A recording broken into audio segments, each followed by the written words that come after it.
Akala ko tama ang ginagawa ko. Short version. Akala ko dati, tama ang paraan ko ng pamumuhay. Parehong oras ng gising, parehong routine, parehong katahimikan. Hindi ako masaya, pero hindi rin malungkot. Basta, maayos. Para sa akin, sapat na iyon. Naniniwala ako na ang emosyon ay optional lang. Maganda kung meron, pero hindi kailangan. Mas gusto ko ang lohika. Mas malinaw ang mga patakaran kaysa sa mga tao. Dahil ang mga tao magulo. Sinasabi nila ang isang bagay, pero iba ang ibig sabihin. Sinasabi nilang, magkita tayo, pero hindi na bumabalik. Hindi ko maintindihan kung bakit. Kaya iniwasan ko ang romansa.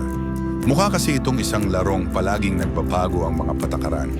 Sa halip, pinili ko ang katahimikan. Pinili ko ang pagiging okay. At oo, technically, okay naman ako. Pero may klase pala ng katahimikan na hindi payapa. Yung katahimikang mapapansin mong matagal ka nang hindi tumatawa ng malakas. Yung katahimikang parang may kulang. Hindi ko masabing lonely ako. Mas tamang salita siguro. Hiwalay. Parang nanonood lang ako ng buhay mula sa malayo. Hanggang sa may maliit na bagay na nangyari. Akala ko may gusto sa akin ang isang tao. Mabait lang pala talaga siya.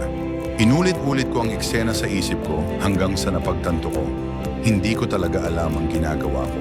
At sa hindi inaasahang paraan, gumaan ang pakiramdam ko.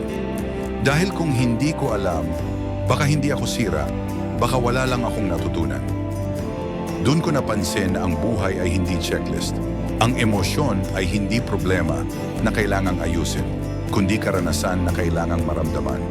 At ang pagsasabing okay lang ako minsan ang pinakamalaking kasinungalingan. Akala ko ang pagbubukas ng sarili ay magiging dramatiko, pero minsan pala, tahimik lang. Pagpayag na may umupo sa tabi mo. Pag-amin na hindi mo alam ang lahat. Pagiging totoo. At nakakagulat, may mga taong nananatili. Ito ang natutunan ko, hindi ang pagiging kakaiba ang problema. Ang pagtatago nito. Nung tumigil akong magpanggap na kontrolado ko ang lahat, naging magulo ang buhay, pero naging mas totoo. Ang pag-ibig pala ay hindi tungkol sa paghahanap ng perpektong tao. Ito ay tungkol sa paghahanap ng taong handang umupo sa tabi mo kahit magulo ang mundo.